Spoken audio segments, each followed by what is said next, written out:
नमस्कार साथियों, आपका आपके अपने YouTube चैनल मैथ्स बाय पवन जिंदल में हार्दिक स्वागत है।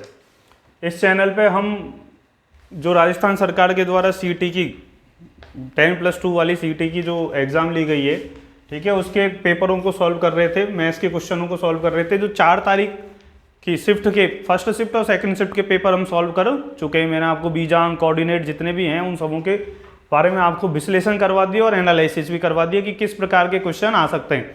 ठीक है, तो इससे आपको क्या फ़ायदा होगा, 11 तारीख को होने वाली एग्जाम का आपको फ़ायदा मिल जाएगा। ठीक है, आज हम 5 फरवरी को जो पहली शिफ्ट हुई है उसके क्वेश्चनों को सॉल्व करेंगे। ठीक है साथियों, हम शुरुआत करते हैं पहले क्वेश्चन से। ठीक है, हो सकता है कि आपके पेपर में क्वेश्चनों का क्रम कोई दूसरा हो, मेरे पेपर में दूसरा हो, लेकिन मैं आपको क्वेश्चन लिख दूंगा।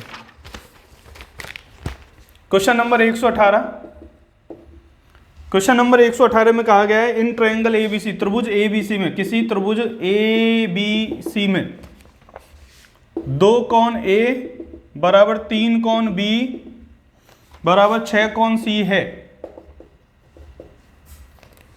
तो आपसे पूछा गया है, क्या पूछा गया है, ए बी और सी कोणों का अनुपात। क्या पूछा गया है, ए बी सी और कोणों का अनुपात पूछा गया है। अब आप जानते हैं ये क्वेश्चन किसका है, ये क्वेश्चन तो अनुपात समानुपात का है। अनुपात समानुपात के क्वेश्चन में आपको क्या करना है, सॉल्यूशन क्या होगा इसका, 2 कोण ए बराबर 3 कोण बी बराबर 6 कोण सी को कैसे करते हैं मैंने आपको सिखा चुका हूं। इसको 2 को छुपा लीजिए। ए बी सी का अनुपात कैसे निकालेंगे, कौन ए बी कौन सी का अनुपात कैसे निकालेंगे, इस 2 को छुपा लीजिए। 3 और 6 को गुना करिए, कितना आएगा 18। 3 को छुपा लीजिए, 2 और 6 को गुना करने पे कितना आएगा 12। 6 को छुपा लीजिए, 6 को छुपाने पे 2 और 3 को गुना करने पे कितना आएगा, 6 से काट दीजिए, कितनी बार कट गया, 3 और 2 और 1। और आपको मालूम है, क्या मालूम है, जब जब अनुपात हटेंगे जब जब क्या लगेगा, x लगेगा। और त्रिभुज के तीनों कोणों का योग कितना डिग्री है, 180 डिग्री है। तो 6x बराबर कितना हो गया, 180 डिग्री। x का मान कितना हो गया बच्चों, 30 डिग्री। x का मान कितना हो गया, 30 डिग्री। ए बी सी का अनुपात पूछा गया है, तो 3x 2x और 1 का कितना हो गया, 3 × 30, 2 × 30 और 1 × 30 कितना हो गया, 90 हो गया, 60 हो गया और 30 हो गया। बोलो सही है क्या, कौन सा ऑप्शन सही है, 90, 60 और 30। अनुपात का क्वेश्चन है, किसका क्वेश्चन पूछा गया है, अनुपात समानुपात का क्वेश्चन पूछा गया। ठीक है, अगला क्वेश्चन करते हैं। क्वेश्चन नंबर 118 अनुपात समानुपात का क्वेश्चन है, जिसमें एक प्रॉपर्टी त्रिभुज की क्या काम आई है कि त्रिभुज के तीनों कोणों का योग कितना होता है, 180 डिग्री होता है। अगला क्वेश्चन नंबर 122।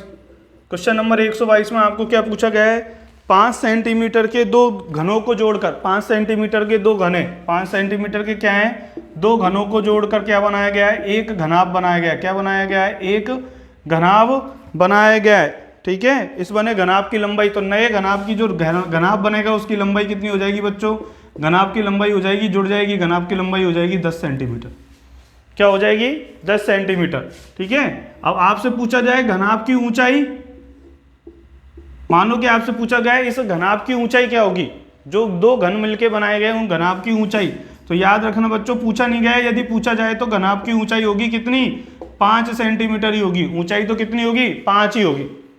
आपसे पूछा जाए घनाभ की चौड़ाई, घनाभ की चौड़ाई, तो घनाभ की चौड़ाई कितनी होगी, 5 ही होगी। घनाभ की चौड़ाई भी कितनी होगी, 5 सेंटीमीटर होगी। 2 3D आकृतियों को जोड़ने पर, 2 3D आकृतियों को जोड़ने पर मैं आपको पढ़ा चुका हूं क्षेत्रफल में। 2 3D आकृतियों को जोड़ने पर, आकृतियों को चिपकाने पर, आकृतियों को जोड़ने पर या चिपकाने पर, जोड़ने पर पृष्ठीय क्षेत्रफल TSA, टोटल सरफेस एरिया का मान क्या हो जाता है, घट जाता है। क्या हो जाता है, घट जाता है। लेकिन आयतन क्या होता है, परिवर्तित रहता है। आयतन अपरिवर्तित रहेगा, आयतन तो वो ही रहेगा। यदि आकृतियों को काटा जाए, याद रखना बच्चों, आकृतियों को काटने पर TSA, पृष्ठीय क्षेत्रफल का मान क्या होता है, बढ़ जाता है। सेब है, एक सेब को काटो, जैसे ही सेब को बीच में से काटेंगे क्या 2 नई सरफेस मिल जाएंगी क्या, अरे हाथ फैलाने के लिए 2 नई सरफेस मिल गई ना। जितना वस्तुओं को काटा जाएगा उतनी ही उनके क्षेत्रफल में क्या होगी, वृद्धि होगी। मैं इसको काट दूं बीच में से काट दूं तो एक नई सरफेस मिल जाएगी ना, नई सरफेस मिला तो हाथ फेरने का ज्यादा मौका मिला, जितने हाथ फेरने का ज्यादा मौका मिलेगा उतना ही पृष्ठीय क्षेत्रफल बढ़ जाएगा। ठीक है, बड़ा आसान से क्वेश्चन पूछे गए, सीधे सीधे से क्वेश्चन पूछे गए। अगला क्वेश्चन लीजिए।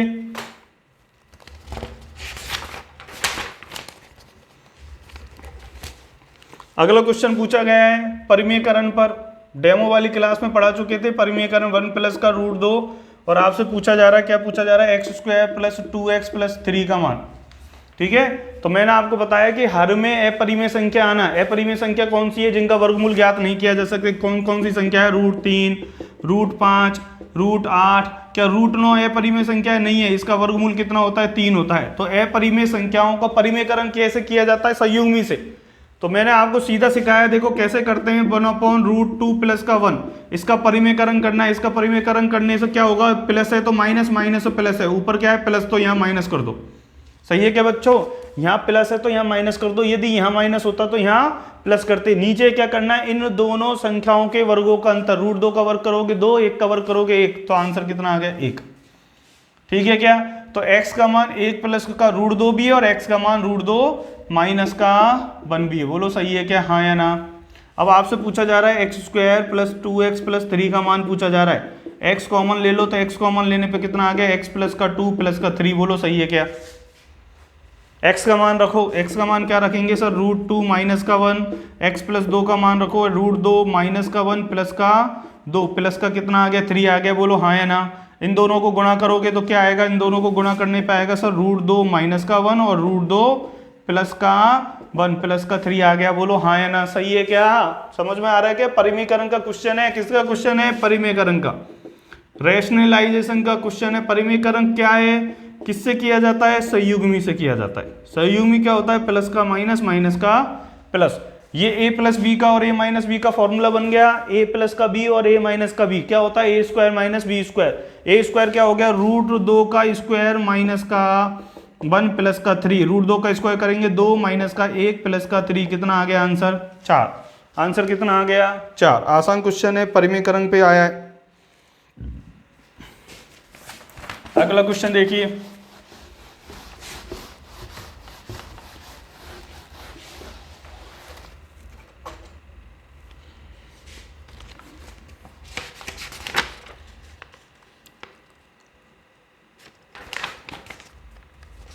अगला क्वेश्चन आया, एक क्वेश्चन हम बात कर रहे थे, किसमें से आ रहा है, सर्व समीकरणों में से। Cot square theta minus cos square theta का मान पूछा गया सर्व समीकरण का। ठीक है, तो सर्व समीकरण कौन कौन सी हैं। पहली सर्व समीकरण है साइन स्क्वायर थीटा प्लस का कॉस स्क्वायर थीटा बराबर में 1। दूसरी सर्व समीकरण मैंने आपको क्या बताई थी, 1 प्लस का टेन स्क्वायर थीटा बराबर क्या, कॉट स्क्वायर, 1 प्लस का टेन स्क्वायर थीटा बराबर क्या है, सेक स्क्वायर थीटा। तो यदि इसको 1 के बराबर में लिखना है, किसके बराबर में लिखना है बच्चों, 1 के बराबर में, तो क्या लिखेंगे, सेक स्क्वायर थीटा माइनस का टेन स्क्वायर थीटा। और यहाँ से हमने एक संबंध भी निकाला था, क्या निकाला था संबंध, कि sec theta plus tan theta का मान व्युत्क्रम होता है किसके, 1/सेक थीटा और माइनस के टेन थीटा की। तो सारी की सारी सर्व समीकरण आपको कैसे याद होनी चाहिए, 1 के बराबर में याद होनी चाहिए। तीसरी सर्व समीकरण जिसकी बात करी थी हमने, 1 प्लस का कॉट स्क्वायर थीटा बराबर क्या हो गया था, कॉसेक स्क्वायर थीटा। तो 1 बराबर क्या आ गया, कॉसेक स्क्वायर थीटा माइनस का कॉट स्क्वायर थीटा। अब आपसे क्या पूछा है, पहले कॉट पूछा है, पहले क्या पूछा है, कॉट। तो मैं इसमें से माइनस कॉमन ले लूंगा, तो माइनस कॉमन लेने पे माइनस का 1 आ गया, ये कॉट स्क्वायर थीटा माइनस का क्या आ गया, कॉसेक स्क्वायर थीटा आ गया। तो इसका आंसर कितना आएगा, इसका आंसर आ जाएगा माइनस का 1। आंसर कितना आ जाएगा, माइनस का 1। ठीक है, आसान क्वेश्चन है, सर्व समीकरणों पे बेस्ड क्वेश्चन है। ठीक है, तीनों सर्व समीकरण याद होनी चाहिए। 1 के बराबर वाली सर्व समीकरणों में याद कर लेना कि 1 के बराबर क्या आएगा। ठीक है, आगे बढ़िए, टाइम खराब मत करना, रिवीजन करते रहो। ठीक है ना, पढ़ाई करो भैया। का घनमूल पूछा है, का घनमूल होगा, बीजांग विधि लगा सकते हो, विलोकनम विधि लगा सकते हो। घनमूल है 60, ऑप्शन ही देख लो, ऑप्शन से हो जाएगा 60, 70, 80 और 50। ठीक है, तो मैंने देखो आपको क्या क्या सिखाया है। अब जैसे ये तो आपको दिख रहा है कि सर 3 जीरो है, ठीक है, तो मैंने आपको क्या क्या सिखाया, देखो बीजांग विधि से कर सकते हैं क्या सर, वैसे ही हो रहा है ये तो क्वेश्चन। 8 का कितना होता है, 512, ठीक है, बीजांग विधि से कर सकते हैं। तो इसका डिजिटल सम करो, इसका 512000 का डिजिटल सम होगा 5 प्लस का 1 प्लस का 2 प्लस का 0 प्लस का 0 प्लस का 0। कितना आ गया डिजिटल सम? 8 आ गया। कितना आ गया डिजिटल सम? अब 8 आ गया। अब इनका क्यूब करके देखो किसका डिजिटल सम 8 आ रहा है। 60 का क्यूब करा, 60 का क्यूब करो तो 60 का क्यूब करने पे कितना आएगा? 216। 216 6। देखो जीरो का डिजिटल सम तो जीरो ही है, तो इनमें से जीरो सबों में से हटा दो। जीरो का डिजिटल सम जीरो है। अब किसका सम निकालना है? 7 का। किसका निकालना है? 8 का। और किसका निकालना है? 5 का। 6 का कितना होता है? 6 का होता है सर 200। 6 का कितना होएगा? 216। 216 कितना हो गया? 2 और 1 3 और 6 9। तो ये नहीं होगा सर। 7 का कितना हो गया? 7 का हो गया 343। 7 का कितना हो गया? 343। ये भी नहीं होगा सर। 3 और 4 7 और 3 10। ये भी नहीं होगा। बोलो सही है। 8 आना चाहिए। 8 का कितना हो गया सर? 512। 512 5 और 1 2 और 1 7 कितना हो गया? 8। मैं ये क्यों बता रहा हूं? मुझे ही मालूम है सीधा, आपको भी मालूम है सर सीधा ही दिख रहा है, लेकिन मैं आपको रिवीजन करवा रहा हूं किसका? बीजांक विधि का। 4 तारीख की शिफ्ट में पहले और दूसरे क्वेश्चन वर्गमूल के जितने भी आए और घनमूल के जितने भी क्वेश्चन आए, सारे के सारे क्वेश्चन किस विधि से हो रहे हैं? बीजांक विधि से हो रहे हैं। बीजांक विधि को गणित, वैदिक गणित में तो क्या कहते हैं? बीजांक विधि पे, ठीक है ना बच्चों। और वैसे आप क्या कहते हो? डिजिटल सम। ठीक है, किसी संख्या का वर्ग का बीजांक वही होगा जो उसके वर्ग का बीजांक है। वर्ग आने पे जो बीजांक होगा वही बराबर होगा। ठीक है, 5 का करोगे तो कितना आ जाएगा? 125। 125 का कितना करेंगे? 5। ठीक है, 125 का करेंगे, 5 का कितना हो गया? 125। अब देखो 5 का 125 हो रहा है, ये देख ध्यान देने वाली बात है। 5 2 7 और 8 8 इसका भी आ रहा है, तो फिर हमें देखना पड़ेगा कि 8 का कितना होता है? 512 होता है। वैसे सिंपल क्वेश्चन है। सिंपल क्वेश्चन कितना है कि सर ये 3 0 क्या देंगी? 0 देगी। ठीक है, और 512 से जस्ट छोटी है। 512 के बराबर पूर्ण घन संख्या कितनी है? 8। तो आंसर कितना आ जाएगा? 80 आ जाएगा। बीजांक विधि का भी प्रयोग कर सकते हैं। ठीक है, आगे बढ़िए। क्वेश्चन नंबर 75 बात कर रहे थे। ये क्वेश्चन 3D पे आ रहा, फॉर्मूले बेस। क्या पूछा है? दो लंबवतीय बेलनों की त्रिज्याओं का अनुपात, उनकी त्रिज्याओं का अनुपात दिया है। बेलनों की त्रिज्याओं का अनुपात मैंने R1 और R2 मान लिया 2:3। ठीक है, उनकी ऊंचाई H1/H2, उनकी ऊंचाइयों का अनुपात दिया है 5:4। इनके पृष्ठीय क्षेत्रफल और आयतनों का अनुपात पूछा जा रहा है। पृष्ठीय क्षेत्रफलों का अनुपात होता है सर 2πr1 और H1, 2πr2 और H2। पृष्ठीय क्षेत्रफल।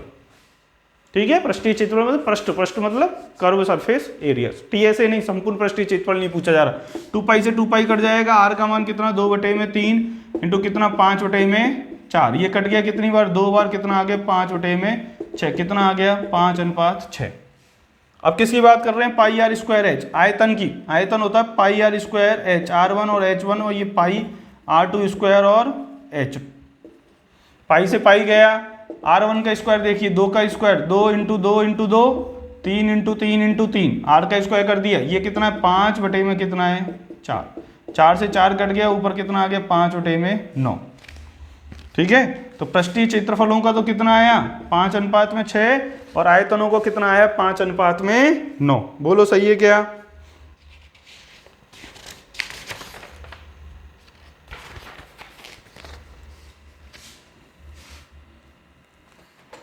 ठीक है, अगला क्वेश्चन देखिए।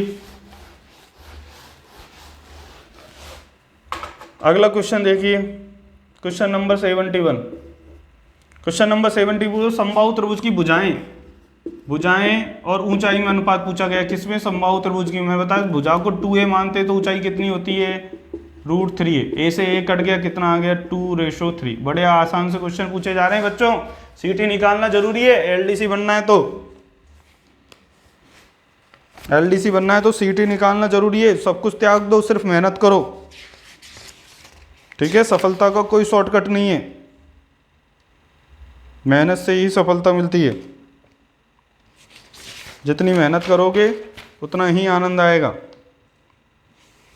ठीक है, एक क्वेश्चन उन्नयन और अवनमन कोणों में से पूछा जा रहा है। क्वेश्चन नंबर 30 देख लीजिए। क्वेश्चन नंबर 30 आपसे कहा है एक ऊर्ध्वाधर छड़ है, छड़ की लंबाई 1 है और इसकी परछाई का अनुपात कितना है? √3। छड़ की लंबाई कितनी है? 1, परछाई का अनुपात कितना है? √3। ये बनता है थीटा।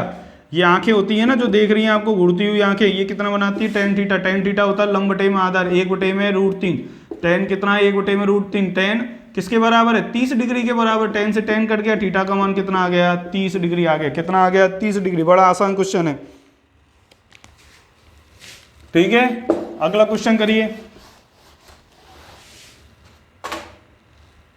33। आपसे पूछा जा रहा है 0.064, 6.25, 0.081, 4.84 इसका मान पूछा जा रहा है। अब देखिए आपको मालूम है यदि डेसिमल के बाद 3 अंक है तो वो संख्या कभी पूर्ण वर्ग नहीं हो सकती। पूर्ण घन तो हो सकती है, पूर्ण वर्ग नहीं हो सकती। तो ये 0 से डेसिमल गया, ये यहाँ से भी डेसिमल से डेसिमल हटा दो, ठीक है। 0 गई है, 0 कट गई ना, तो 8 का कितना होता है, 8 का वर्ग कितना आएगा, 8 का वर्ग आएगा 64। इसका कितना आ गया 9, सही है क्या। 8 का 64, 9 का 81, 625 का कितना आ गया 25, ये कितना आ गया 22। बोलो सही है क्या। काट दो, किससे काटो, 2 से। कितनी बार कट गया, 11 बार। ये कितनी बार कटेगा, 4 बार। कितना आ गया 100/99, 100/99। Option C.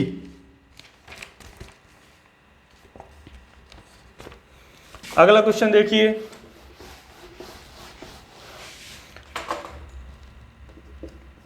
अगला क्वेश्चन का है, एक घन के किनारे में कितने % की वृद्धि की गई है, 20% की। घन के किनारे में कितनी % की वृद्धि की गई है, 20% की। तो हम तो परसेंटेज को कैसे पढ़ते हैं, परसेंटेज हटेगा, बटे में क्या लगेगा, 100 लगेगा। बटे में क्या लगेगा, 100 लगेगा। परसेंटेज हटाओगे, बटे में 100 लगाओगे। 100 पे 20% का मान कितना है, 20। उतना ही होगा जितना 5 पे 20% का मान कितना होता है, 1। बोलो सही है क्या, हाँ या ना। नीचे जो अंश और बटे हर में जो मान आता है वो होता है ओरिजिनल मान। इसको क्या कहते हैं, ओरिजिनल मान। ऊपर क्या आती है, ऊपर आती है कमी और वृद्धि, ठीक है, कमी और वृद्धि। आपसे क्या पूछा है कि वृद्धि की गई है, मतलब 5 की वृद्धि की गई है, 1 की वृद्धि की गई है 5 पे, वो उसी के बराबर है जो 100 पे 20 की वृद्धि की गई है। 20% को क्या लिख सकते हैं, 20 बटे में 100 भी लिख सकते हैं और 1/5 भी लिख सकते हैं। 100 पे 20% की वृद्धि, ये 100 का 20% 20 है, तो 5 का 20% 1 होगा। और ओरिजिनल मान क्या होगा, हमेशा नीचे का होगा। तो ओरिजिनल मान, मूल मान तो कितना आ गया, मूल मान कह दो, कुछ भी कह दो, पुराना मान कह दो, मूल मान आ गया सर 5। नया मान कह दो, न्यू मान कह दो, नया मान आ गया। पुराने मान में कमी और वृद्धि करने पे कितना आ गया, 6। अब आपसे पूछा इनके आयतन बताइए। आयतन किस पे बताते हैं, आयतन क्या होता है, ए क्यूब। ये तो हो गया ओल्ड और ये हो गया ए न्यू। ओल्ड कितना है, ओल्ड कितना है, देखिए ओल्ड कितना है, ओल्ड आएगा मूल मान, ओल्ड कितना आ गया 125। 5 का क्यूब करेंगे ना आयतन में, और पुराना कितना आ गया 216। कितना आ गया 216, वो तो सही है क्या। नया तो कितना आ गया, पुराना तो कितना आ गया 125 और नया कितना आ गया 216। अब ये कितना बड़ा है, देखिए कितना बड़ा है, 75 तो ये हो गया और 16, 75 और 16 कितना बड़ा है, ये देखिए कितना बड़ा है। ये 216 125 से कितना बड़ा है, 216 125 से कितना बड़ा है, 75 और 6 81 91 बड़ा है, 91 बड़ा है। किस पे बड़ा है, 125 पे। गुणा में क्या कर दीजिए 100, गुणा में क्या कर दीजिए 100, ठीक है, गुणा में क्या कर दीजिए 100। 100 से काटिए, 100 से कितनी बार कटेगा 4 बार, 100 से ये कितनी बार कटेगा 5 बार। इसको सॉल्व कर लिए, ठीक है, सॉल्व करेंगे तो कितना आएगा 4 और कितना आएगा 36 बटे में 5, भाग दीजिए कितना आएगा 7 पंजे 35, कितनी बार जाएगा 35 बार। कितना बचा 1, 7 दूनी के 14, 7 दूनी के 14, कितना बचा 4। 72.8% की आयतन में क्या हो जाएगी वृद्धि, यदि भुजा को कितनी % से बढ़ा दिया जाए, 20% से बढ़ा दिया जाए। अब आपसे पूछा जाता पृष्ठीय क्षेत्रफल में वृद्धि, आपसे क्या पूछा जाता बच्चों, पृष्ठीय क्षेत्रफल में % वृद्धि बताओ। तो 5 का कितना हो जाता, 5 का स्क्वायर और ये किसका स्क्वायर 6 का स्क्वायर, 5 का स्क्वायर 25 और 6 का स्क्वायर कितना 36। कितने % की वृद्धि हुई है, 11 की हुई है। किस पे हुई है, 25 पे हुई है। गुणा किससे कराएं, 100 से। कितनी बार गुणा करना पड़ेगा 4 बार। 44% की केस में वृद्धि हुई है, पृष्ठीय क्षेत्रफल में 44% की वृद्धि हुई है।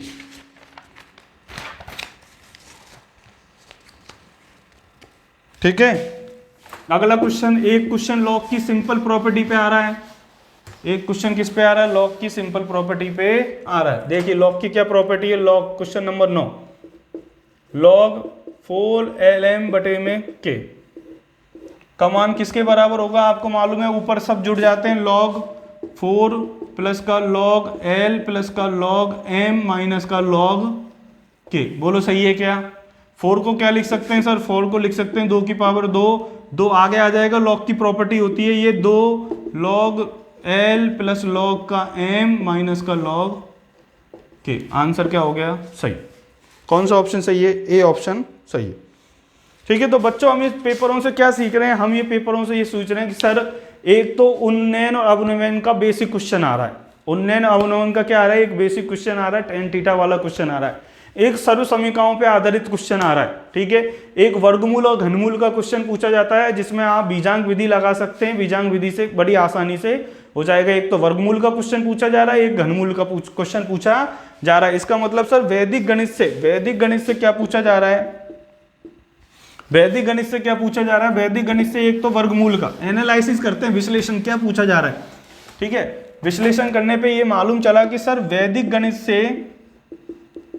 2 क्वेश्चन पूछे जा रहे हैं, वैदिक गणित से 2 क्वेश्चन पूछे जा रहे हैं। एक क्वेश्चन तो पूछा जा रहा है वर्गमूल पर और एक क्वेश्चन पूछा जा रहा है घनमूल पर, ठीक है।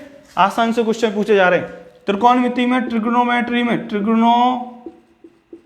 में क्या पूछा जा रहा है सर, एक तो पूछा जा रहा है सिंपल सर्व समीकरणों पे आधारित क्वेश्चन, किस पे, सर्व समीकरणों पे आधारित क्वेश्चन, या किस पे पूछा जा रहा है, एक त्रिकोणमितीय अनुपात दिया गया है, बाकी के 5 त्रिकोणमितीय अनुपात पूछे जाए, टीआर पे पूछा जा रहा है। एक किस पे पूछा जा रहा है, उन्नयन कोण और अवनमन कोण पे,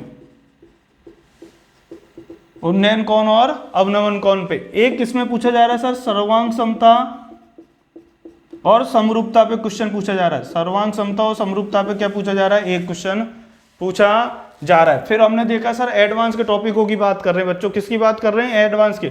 एक अलजेब्रा में, बीजगणित में किस पे पूछा जा रहा है, बीजगणित में रेखाएं संपाती होंगी या नहीं होंगी, ठीक है, या गुणनखंड रूप में क्वेश्चन पूछा जा रहा है, किसमें पूछा जा रहा है, गुणनखंड के रूप पे, ठीक है। इस प्रकार के क्वेश्चन पूछे जा रहे हैं सर्वांग समता पे। और एक क्वेश्चन आ रहा है 2D पे, क्षेत्रफल में 2D में एक क्वेश्चन पूछा जा रहा है, 3D में भी एक क्वेश्चन पूछा जा रहा है, कई बार पेपरों में 2 पूछे गए, ठीक है। सिंपल फॉर्मूले पे, सूत्र पे आधारित क्वेश्चन पूछे जा रहे हैं और एक निर्देशांक ज्यामिति पे क्वेश्चन पूछा जा रहा है। तो एडवांस के बड़े क्वेश्चन आ रहे हैं, 12-13 क्वेश्चन आ रहे हैं, आसान से क्वेश्चन आ रहे हैं, प्रवणता पूछी जा रही है, ढलान पूछी जा रही है, ठीक है, निर्देशांक ज्यामिति में बिंदुओं की स्थिति पूछी जा रही है। तो इस प्रकार से आपकी सीईटी में क्वेश्चन पूछे जा रहे हैं, ठीक है बच्चों। तैयारी करते रहिए, बिना तैयारी के कुछ नहीं होगा, मेहनत करिए। सीईटी निकालना आवश्यक है, सीईटी नहीं निकली तो एलडीसी का पेपर नहीं भर पाएंगे। ये मत समझिए कि एलडीसी अलग से विज्ञप्ति आएगी और एलडीसी हर कोई भर लेगा। एलडीसी वही बच्चा भरेगा जिसकी सीईटी में 40% या मिनिमम मार्क्स 60 नंबर सही हो, 60 क्वेश्चन सही हो, किसमें से, 150 में से, वो ही एलडीसी का पेपर कर पाएगा। और एलडीसी की बम्पर भर्तियां आएंगी, एलडीसी की भर्तियां कैसी आ रही है, बम्पर आ रही है, बहुत सारी भर्तियां आएंगी। तो उसके लिए आपको तैयारी करने से पहले सीईटी निकालना आवश्यक है, ठीक है। जय हिंद दोस्तों।